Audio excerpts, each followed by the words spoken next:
오늘 너희가 돌이켜 여호와를 따르지 아니하려고 하느냐? 너희가 오늘 여호와를 배역하면 내일은 그가 이스라엘 온 회중에게 진노하시리라. 그런데 너희의 소유지가 만일 깨끗하지 아니하거든 여호와의 성막이 있는 여호와의 소유지로 건너와 우리 중에서 소유지를 나누어 가질 것이니라. 오직 우리 하나님 여호와의 제단 외에 다른 제단을 쌓음으로 여호와를 거역하지 말며 우리에게도 거역하지 말라. 아멘. 올 한 해도 이제 열흘도 채 남지 않았습니다. 이제 마무리를 잘 하시면서 보내시는 하루가 되시길 소망합니다.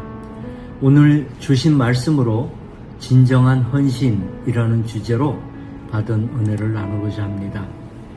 본문의 앞뒤를 요약해 보면 여호수아 21장에서 모든 지파가 땅을 고르게 분배했고 22장에서는 그동안의 모든 정복과 분배를 끝내고 요단 동편 집으로 돌아가지 않고 있었던 르우벤, 갓, 므낫세 반지파의 용사들이 드디어 자기 집으로 돌아가는 내용이 나옵니다.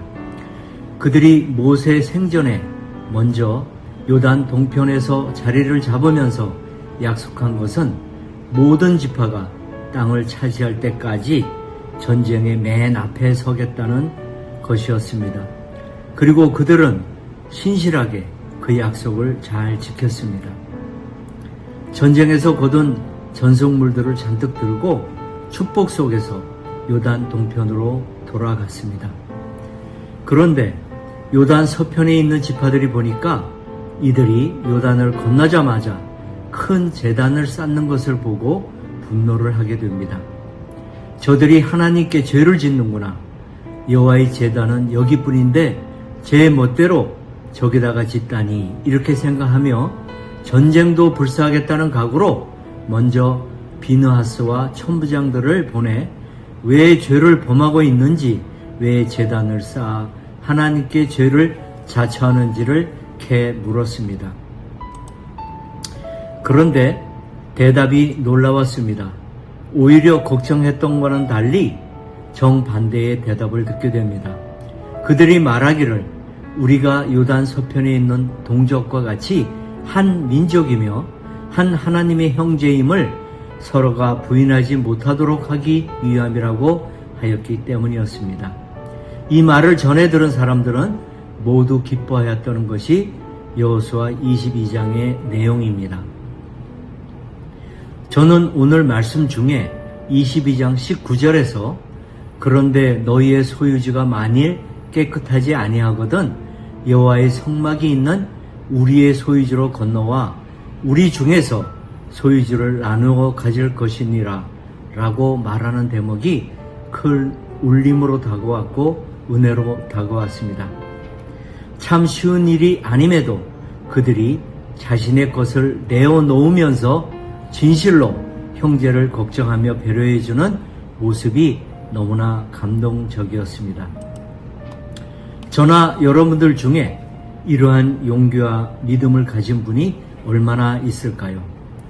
내 것, 나의 영역, 조금도 손해보거나 침범되어서는 안 된다고 미리 선을 딱 그어놓고 일적으로는 서로 걱정해주고 격려해주고 기도해주겠다고 입술로만 우리가 주 안에서 한 형제요 자매라고 외치고 있지는 않은지 생각해 봐야 할 일입니다. 우리들 역시 영적으로는 이스라엘과 같은 한 백성입니다. 우리도 목사님의 말씀을 통해 예수 그리스도 안에서 우리 모두가 한 형제 자매임을 잊지 말아야 한다고 정말 귀가 따갑도록 들어왔습니다. 그런데 저나 여러분들 마음에도 그렇게 생각하고 느끼고 계십니까? 모든 교회가 정말로 한 형제라고 하는데 그렇게 보여지고 있습니까?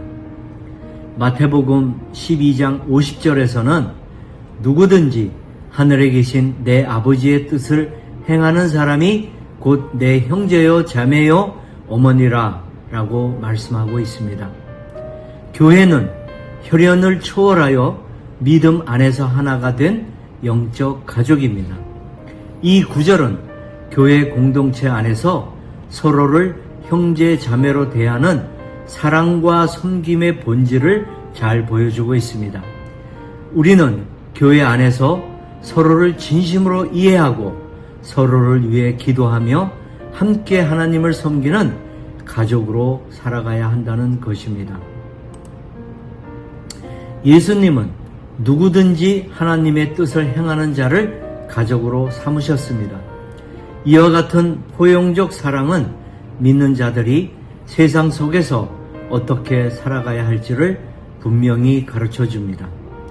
믿음이 있는 자들은 신앙 공동체에 속하지 않은 사람들에게도 열린 마음으로 다가가야 합니다. 그들에게 복음을 전하고 그리스도의 사랑을 삶으로 보여주는 것이 우리들의 사명이기 때문입니다. 오늘날 우리는 혈연과 지역 공동체의 의미가 약화된 시대를 살아가고 있습니다.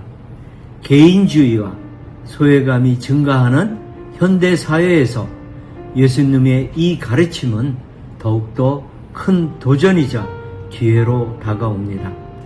우리는 영적 가족으로서의 역할을 새롭게 고민하고 실천해야 할 것입니다. 특히 교회가 이 말씀을 바탕으로 사람들에게 따뜻한 공동체와 영적 안식을 제공할 수 있다면 많은 사람들이 하나님의 품 안에서 새로운 가족됨을 경험할 수 있을 것입니다. 매월 첫 주마다 드리는 감사드림 기도회 때마다 우리는 이웃을 사랑하고 교회 성도 중에 가난한 이가 없게 해달라고 기도하고 있습니다. 이런 기도와 함께 오늘 말씀에서 서편 이스라엘 사람들이 보여준 진정한 헌신의 모습을 본받을 수 있는 믿음과 용기를 달라고 기도해야 할 것입니다. 오늘 하루도 주변을 돌아보며 은혜를 넉넉히 나누는 귀한 시간이 되시기를 소망합니다. 함께 기도하겠습니다. 사랑의 하나님 아버지, 이웃을 사랑한다고 하면서도 내 것을 나눌 줄 모르는 인색한 그리스도인이 아니라 작은 것일지라도 흔쾌히 손을 펴 베풀 줄 아는 진실한 헌신의 신앙인이 될 수 있도록 인도하여 주시옵소서. 오늘도 이웃을 살피며 함께 사랑을 나누는 하루가 되게 하여 주시옵소서. 예수님 이름으로 기도드립니다. 아멘. 주신 말씀과 공동 기도 제목 그리고 교회를 위해서 다 함께 기도하도록 하겠습니다.